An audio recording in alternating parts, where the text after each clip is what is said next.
Personne ne s'attendait à ce que la chute commence cette nuit-là. Les rapports parlaient de calme, de contrôle total, d'une supériorité écrasante. Pourtant, avant l'aube, le mythe de l'invincibilité avait déjà commencé à se fissurer. Dans l'histoire du monde, certaines armées ont été perçues comme intouchables. Leur nom inspirait la peur bien avant que leurs soldats n'apparaissent à l'horizon.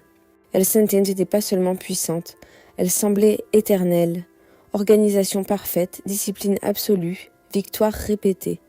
À force de triompher, elles avaient cessé de douter, et c'est précisément là que le danger commençait. Mais à quel moment une armée cesse-t-elle d'être prudente pour devenir arrogante ? Chaque époque a forgé ses monstres militaires.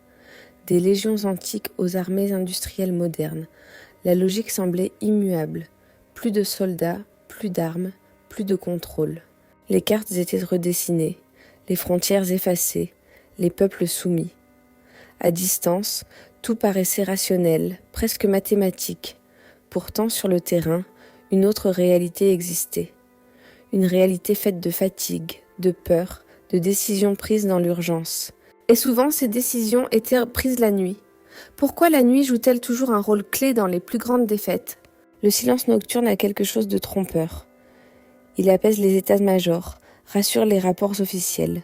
Mais pour ceux qui tiennent les lignes, il amplifie chaque bruit. Le froissement d'un uniforme, le cliquetis métallique d'une arme, le souffle d'un camarade trop proche. Dans ces moments-là, même l'armée la plus puissante du monde peut devenir vulnérable, car la force collective repose sur une certitude fragile, la confiance absolue dans le plan. Que se passe-t-il lorsque ce plan commence à se désagréger ? Ce documentaire n'est pas une célébration de la puissance militaire. Il est une autopsie, une exploration méthodique de 10 armées que l'on disait invincibles, jusqu'à ce qu'une seule nuit suffise à tout remettre en question. Certaines ont survécu à leur défaite. D'autres ne s'en sont jamais relevées. Toutes, en revanche, ont été confrontées au même choc, la découverte brutale de leurs propres limites. Mais ces nuits fatales étaient-elles réellement imprévisibles ? Les archives militaires parlent rarement de peur. Elles évoquent des replis tactiques, des réajustements stratégiques. Pourtant, derrière ces mots se cachent des heures de panique, de confusion, parfois de trahison. Quand les ordres cessent d'arriver, quand les communications s'interrompent, quand l'ennemi ne se comporte pas comme prévu. À cet instant précis, l'invincibilité devient une illusion dangereuse. Et si la véritable faiblesse des grandes armées n'était pas extérieure, mais intérieure ? Dans les sections suivantes, nous remonterons le temps. Nous traverserons des camps silencieux, des lignes de front figées, des états-majors aveugles face à l'évidence. Chaque chapitre racontera une nuit, une seule, suffisante pour faire vaciller des empires militaires entiers. Mais avant d'entrer dans ces récits, une question demeure. Combien de ces armées savaient, au fond, que leur chute était déjà en marche ? La première nuit commence bien avant que le premier coup de feu ne soit tiré. Ils pensaient avoir tout prévu. Les cartes étaient exactes, les effectifs complets, les lignes de ravitaillement sécurisées. Pourtant, cette nuit-là, quelque chose d'invisible a commencé à ronger l'ordre parfait qu'ils avaient bâti pendant des décennies. La première armée que l'histoire considéra comme véritablement invincible fut celle dont la discipline était devenue légendaire. Chaque soldat connaissait sa place, chaque mouvement était répété jusqu'à l'épuisement. Les ordres descendaient sans discussion, sans hésitation. Sur le papier, rien ne pouvait mal tourner. Mais sur le terrain, l'absence de doute peut être aussi dangereuse que le chaos. Comment une force aussi rigide pouvait-elle réagir à l'imprévu ? La nuit était froide. Une obscurité dense recouvrait le camp, interrompue seulement par quelques torches et le craquement du bois humide. Les sentinelles étaient en place, immobiles, convaincus que l'ennemi n'oserait jamais attaquer frontalement. Les rapports des éclaireurs confirmèrent cette certitude. Aucun mouvement suspect, aucun signe d'assaut imminent. Et pourtant, loin des regards, quelque chose se préparait. Pourquoi les signaux les plus inquiétants sont-ils toujours ceux que l'on choisit d'ignorer ? Lorsque l'attaque commença, elle ne ressembla à rien de connu. Pas de charge massive, pas de cris. Seulement des silhouettes surgissant là où personne ne les attendait. Les lignes arrière furent touchées avant même que les premières lignes ne comprennent ce qui se passait. Les ordres contradictoires commencèrent à circuler. Avancer, tenir, se replier. Dans une armée fondée sur l'obéissance absolue, l'ambiguïté est un poison. Que fait un soldat lorsqu'il reçoit 2 ordres incompatibles ? Le bruit métallique des armes heurtant le sol se mêlait aux respirations haletantes. La boue collait aux bottes, ralentissant chaque mouvement. L'air sentait la sueur, le fer et la peur. Cette peur que l'on n'avait jamais appris à nommer, encore moins à gérer, car on avait enseigné à ces hommes à vaincre, pas à douter. Et cette nuit-là, le doute s'installa partout. Était-ce vraiment une simple attaque surprise, ou le début de quelque chose de plus vaste? Au centre du camp, l'état-major tentait de reprendre le contrôle. Les messagers couraient dans l'obscurité, trébuchant parfois sur des corps qu'ils ne reconnaissaient pas. Les cartes devenaient inutiles, les repères disparaissaient. Une armée conçue pour fonctionner comme une machine parfaite découvrait soudain sa fragilité humaine. Sans initiative individuelle, chaque rupture se propageait comme une fissure dans une structure trop rigide. Était-ce la force de l'ennemi ou la faiblesse du système qui causait cet effondrement? À l'aube, le silence revint. Un silence lourd, chargé de questions. Les pertes étaient importantes, mais ce n'était pas le plus grave. Ce qui avait été brisé cette nuit-là, c'était la certitude. L'idée que la discipline seule suffisait à garantir la victoire. Officiellement, on parla d'un incident isolé, d'une erreur mineure, mais dans les rangs, quelque chose avait changé à jamais. Car pour la première fois, l'invincibilité avait vacillé. Et lorsqu'un mythe se fissure, peut-il encore protéger ceux qui y croient? Cette armée survivra encore des années. Elle remportera même d'autres batailles. Mais cette nuit restera gravée comme le moment où la peur entra officiellement dans ses rangs. Une peur silencieuse, dissimulée derrière les uniformes impeccables et les formations parfaites. Et si cette nuit n'avait été qu'un avertissement ignoré? La prochaine armée, elle, croyait que la supériorité numérique suffisait à écraser toute résistance, jusqu'à ce que l'obscurité transforme leur avantage en piège. Ils étaient trop nombreux pour perdre.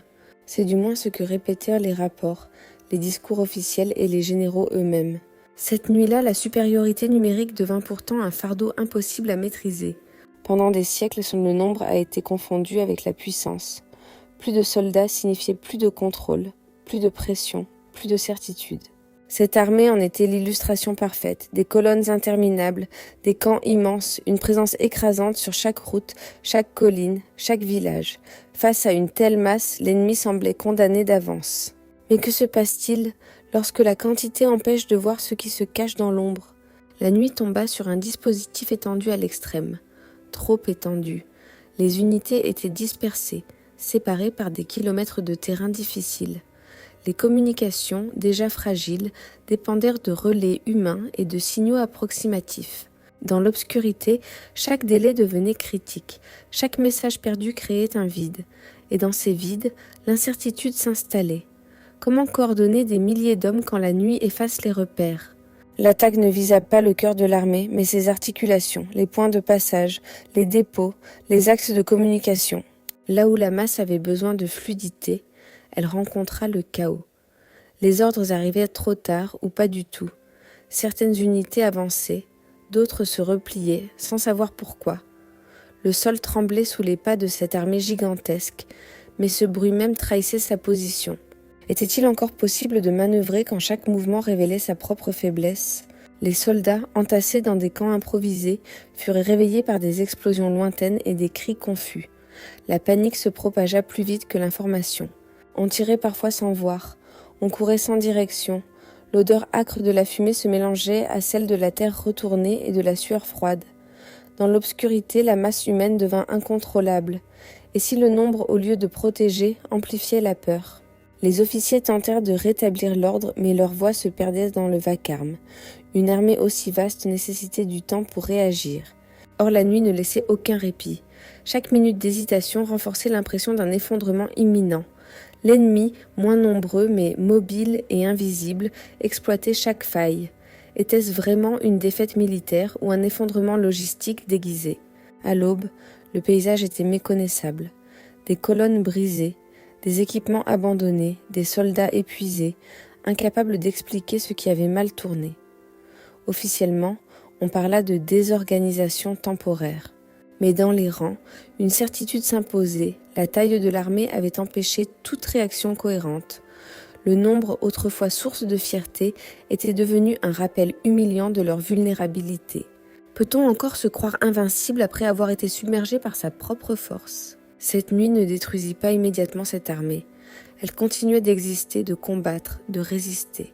Mais la croyance aveugle dans la supériorité numérique était morte. Désormais, chaque déplacement serait hanté par la crainte du désordre. Et si la prochaine nuit exploitait encore plus brutalement cette faiblesse? La 4e armée, elle, croyait que la technologie pouvait remplacer l'instinct humain jusqu'à ce que les machines se taisent. Ils ne craignaient plus l'obscurité. Les écrans éclairèrent les visages, les capteurs scrutaient à l'horizon, les communications semblaient ininterrompues. Cette nuit-là pourtant, le silence technologique fut plus terrifiant que n'importe quelle attaque. Cette armée représentait l'aboutissement d'une ère nouvelle. Satellites, radars, systèmes de détection avancés, chaînes de commandement numérisées. Chaque mouvement ennemi devait être vu, analysé, anticipé. L'erreur humaine était considérée comme un vestige du passé. Ici, la machine corrigeait, optimisait, décidait. Mais que reste-t-il d'une armée lorsque ses outils cessent soudainement de répondre? La nuit débuta sans incident. Les postes de commandement vibraient dans du bourdonnement régulier des équipements. Les écrans affichaient des données rassurantes, presque monotones. Aucun signal d'alerte, aucun déplacement suspect. La confiance était totale, trop totale. Car dans cette dépendance absolue à la technologie, une faille invisible avait été négligée. Et si l'ennemi ne cherchait pas à être vu? Lorsque les premiers systèmes tombèrent en panne, cela sembla anodin, une interférence passagère, un bug mineur. Les techniciens furent appelés, les procédures appliquées, mais les pannes se multiplièrent, radars aveugles, communication interrompue, drones silencieux. En quelques minutes, l'armée la plus sophistiquée du monde se retrouva privée de ses yeux et de ses oreilles. Était-ce une coïncidence ou une attaque parfaitement calculée? Sur le terrain, les soldats comprirent avant les états-majors. Sans instructions claires, sans flux d'informations, ils durent se fier à leurs sens, oubliés depuis longtemps. Les ombres semblaient bouger. Les sons devenaient menaçants. Chaque craquement dans la nuit prenait une ampleur démesurée. L'odeur de l'ozone brûlé se mêlait à celle de la poussière froide. La technologie avait disparu, laissant derrière elle un vide angoissant. Comment combattre quand on a désappris à observer? Les ordres, lorsqu'ils parvenaient encore à circuler, étaient fragmentaires, parfois contradictoires. Avancer sans couverture, tenir une position sans visibilité, attendre un soutien qui n'arriverait jamais. La machine de guerre, conçue pour fonctionner en réseau, se fragmentait en unités isolées.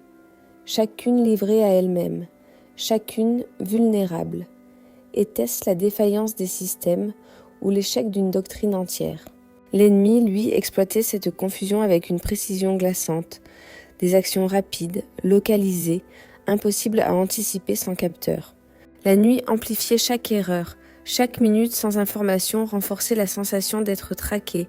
Dans les centres de commandement, la panique était contenue, dissimulée derrière un langage technique. Mais la réalité était brutale. Sans technologie, cette armée n'était plus invincible. Elle n'était même plus coordonnée. Avait-on remplacé la stratégie par une illusion de contrôle? À l'aube, les systèmes furent partiellement rétablis. Les écrans s'illuminèrent à nouveau. Mais ce qu'ils révélèrent était sans appel. Des positions perdues, des unités dispersées, des pertes inexplicables. Officiellement, on parla d'un incident électronique majeur. Officieusement, une question circulait déjà dans les rangs. Et si cela se reproduisait? Et si la prochaine nuit plongeait l'armée dans une obscurité totale, sans possibilité de retour? Cette nuit ne marqua pas la fin de cette force militaire, mais elle brisa une certitude fondamentale, celle que la technologie pouvait tout prévoir, tout contrôler. Désormais, chaque silence radio serait vécu comme une menace, chaque écran noir comme un présage, car l'invincibilité, une fois dépendante des machines, disparaît avec elle. Et si la plus grande faiblesse n'était pas la panne, mais la confiance aveugle qu'on leur avait accordée? La prochaine armée, elle, ne fut pas trahie par ces machines, mais par ceux qui étaient censés lui obéir. Ils ne regardaient là pas derrière eux. Pourquoi l'auraient-ils fait? La menace venait toujours de l'extérieur. Cette nuit-là, pourtant, le danger portait le même uniforme. Cette armée avait bâti sa réputation sur la loyauté absolue. Une hiérarchie claire, une obéissance sans faille, une cohésion présentée comme indestructible. Les ennemis pouvaient attaquer les frontières, bombarder les lignes, mais jamais pénétrer l'esprit collectif. C'était du moins la certitude des états-majors. Mais que vaut une forteresse lorsque ses portes s'ouvrent de l'intérieur? La nuit était étrangement calme. Aucun mouvement suspect, aucun bruit d'artillerie au loin. Les postes de garde se succédaient comme d'habitude. Les soldats échangeaient un peu de mots, fatigués mais confiants. Pourtant, sous cette apparente normalité, des décisions avaient déjà été prises. Des choix silencieux, motivés par la peur, la colère ou la survie personnelle.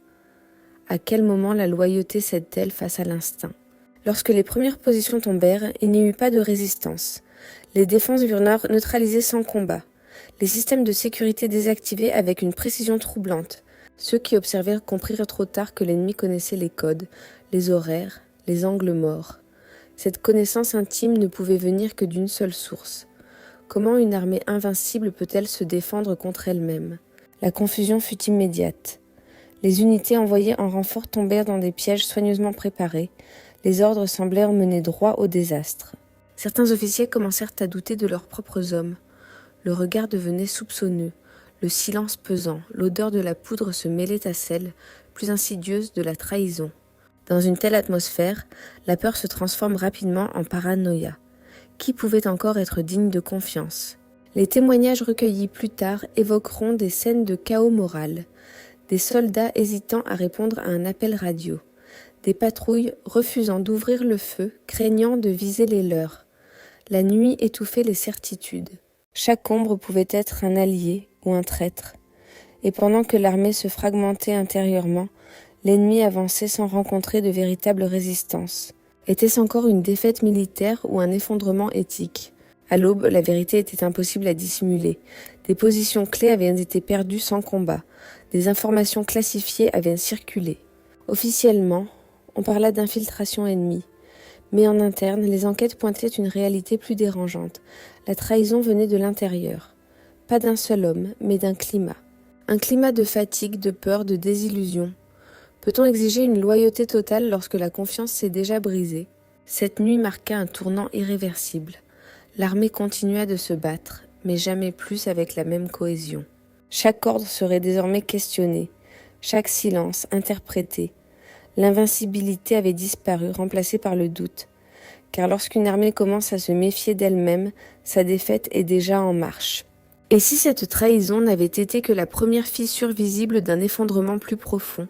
La prochaine armée n'a pas été trahie par des hommes, ni par des machines, mais par le terrain lui-même. Ils connaissaient les cartes. Ils avaient étudié les reliefs, mesuré les distances, calculé les itinéraires. Mais cette nuit-là, le terrain cessa d'être un décor pour devenir un ennemi. Cette armée avait vaincu sur des plaines ouvertes, traversé des villes, écrasé des adversaires dans des combats frontaux. Elle croyait que la puissance suffisait à dominer n'importe quel espace. Montagnes, forêts, marais, tout n'était qu'obstacle temporaire. Pourtant, certains terrains n'acceptent pas d'être contrôlés. Ils absorbent les erreurs, amplifient les hésitations et transforment chaque mouvement en risque. À quel moment une armée cesse-t-elle de manœuvrer pour simplement survivre? La nuit tomba brutalement sur un paysage hostile, une obscurité presque totale, épaisse, rendue plus oppressante par la météo. Le vent hurlait entre les reliefs, couvrant les bruits de pas. Le sol détrempé avalait les bottes, ralentissant les colonnes.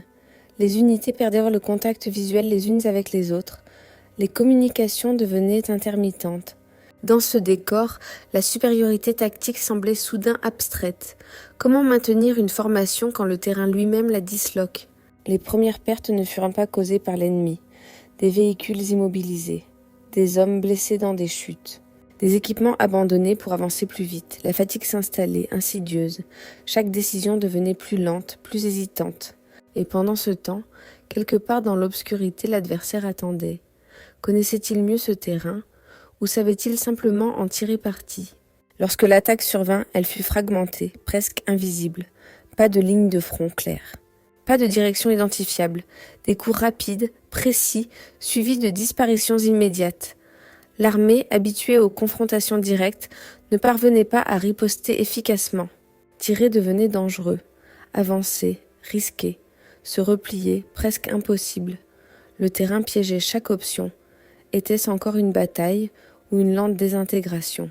Les sens étaient saturés. L'odeur de la terre humide, du feu éteint trop vite. le bruit constant du vent mêlé à des sons impossibles à identifier. La peur ne venait plus seulement de l'ennemi, mais de l'environnement lui-même. Les soldats commençaient à voir des menaces partout. Chaque arbre, chaque rocher devenait suspect. Dans cette confusion sensorielle, la cohésion se dissolvait. Peut-on rester une armée quand on ne partage plus la même perception du danger ? À l'aube, les cartes reprirent un sens. Trop tard. Les unités étaient dispersées, certaines isolées depuis des heures. Les pertes matérielles dépassaient largement les pertes humaines. Officiellement, on parla de conditions défavorables. Mais ceux qui avaient vécu la nuit savaient la vérité. L'armée avait été dévorée par un terrain qu'elle n'avait jamais réellement compris. Peut-on qualifier d'invincible une force incapable de s'adapter à l'espace qu'elle occupe ? Cette nuit laissa une trace profonde. Désormais, chaque opération en terrain difficile serait précédée d'une crainte silencieuse. La certitude de maîtriser l'environnement avait disparu, et avec elle, une partie de l'assurance collective. Car certaines nuits combattent la nuit, ça ne se gagne pas par la force, mais par l'humilité. Et cette armée l'avait apprise trop tard. La prochaine armée ne sera pas brisée par le terrain, ni par la trahison, mais par le poids écrasant de sa propre réputation. Ils n'avaient plus besoin de gagner. Leur réputation se chargeait déjà de vaincre l'ennemi à leur place. Mais cette nuit-là, la légende devint un poids écrasant. Cette armée n'était pas seulement crainte pour sa puissance réelle, mais pour ce qu'elle représentait. Son nom suffisait à faire reculer des villes entières, à briser des alliances avant même le premier tir. Chaque victoire passée renforçait le mythe. Chaque défaite était réécrite, minimisée, oubliée. À force d'être célébrée, l'armée avait cessé de s'observer elle-même. Et si la confiance absolue dans une image publique finissait par paralyser toute capacité d'adaptation ? La nuit débuta sans tension apparente. Les soldats occupaient leur position avec une assurance presque mécanique. Les discussions tournaient autour de victoires anciennes, de campagnes glorieuses. L'idée même d'un échec semblait absurde.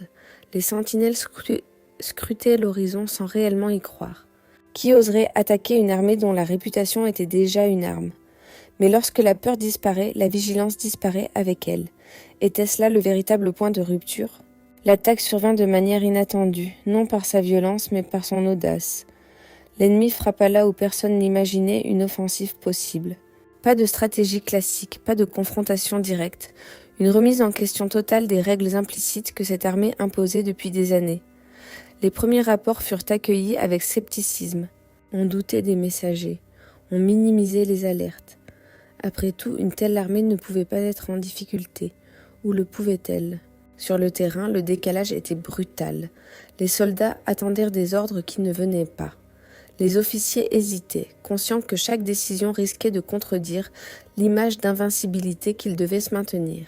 Agir, c'était reconnaître une menace réelle. Attendre, c'était risquer l'effondrement. Dans ce dilemme, le temps devint l'ennemi le plus cruel.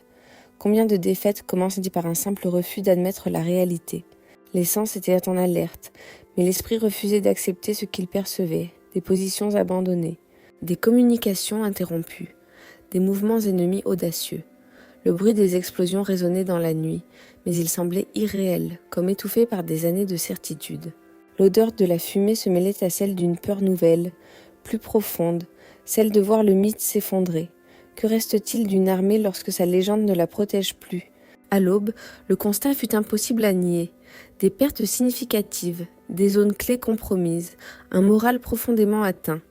Officiellement, on parla d'un revers temporaire. En interne, chacun savait que quelque chose d'irréversible s'était produit.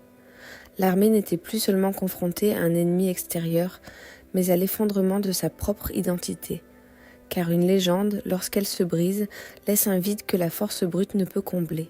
Peut-on reconstruire une armée lorsque son mythe devient un fardeau ? Cette nuit ne signa pas la destruction immédiate de cette puissance militaire, mais elle marqua la fin de son aura. Désormais, l'ennemi n'aurait plus peur d'essayer, et sans la peur, l'équilibre change. Car l'invincibilité n'existe que tant que personne n'ose la tester, et cette nuit-là, quelqu'un avait osé. La dernière nuit ne racontera pas la chute d'une seule armée, mais la fin d'une illusion partagée par toutes. Aucune de ces armées ne pensait vivre cette nuit. Toutes s'étaient préparées à la guerre, mais aucune à l'effondrement de leur certitude. Et pourtant, l'histoire montre que l'invincibilité ne disparaît jamais au grand jour. En retraçant ces 10 armées, une constante troublante apparaît. Ce ne sont pas les batailles les plus violentes qui ont brisé leur puissance, mais des nuits silencieuses, confuses, presque invisibles dans les livres officiels. Des moments où les repères disparaissent, où les plans cessent de fonctionner, où la peur circule plus vite que les ordres. Pourquoi la nuit est-elle toujours le théâtre de la perte de contrôle ? La nuit supprime les symboles. Les uniformes deviennent des silhouettes, les drapeaux, des ombres immobiles. Les rangs se dissolvent dans l'obscurité. Dans ces conditions, aucune réputation ne protège, aucune technologie ne rassure totalement, aucune hiérarchie ne garantit l'obéissance.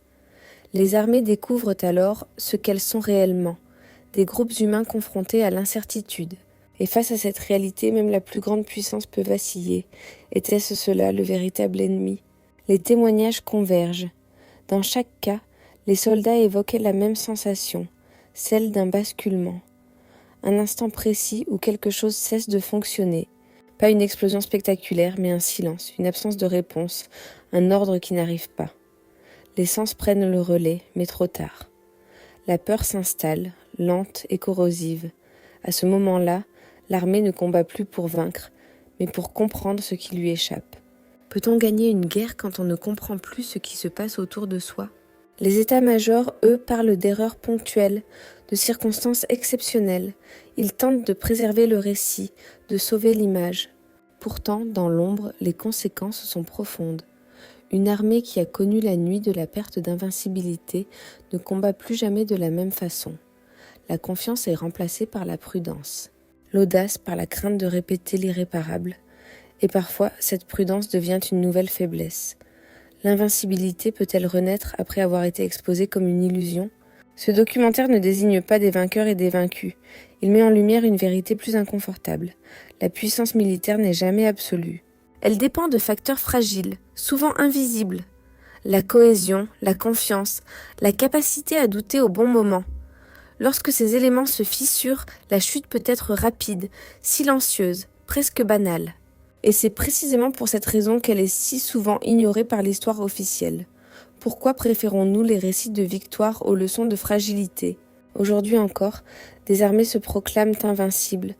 Les discours ont changé, les technologies ont évolué, mais la logique demeure. La certitude rassure. Elle structure. Elle donne l'illusion du contrôle. Pourtant, quelque part, une nuit attend toujours. Une nuit où les plans seront incomplets, les informations contradictoires, les certitudes mises à l'épreuve. Et lorsque cette nuit arrivera, les mêmes questions se poseront, les mêmes erreurs réapparaîtront. Avons-nous réellement appris quelque chose de ces 10 nuits ? Car l'histoire n'est pas une suite de triomphes éclatants. Elle est faite de silence, de moments flous, de défaites dissimulées derrière des mots soigneusement choisis. Et parmi eux, ces nuits où l'invincibilité s'effondre sans bruit.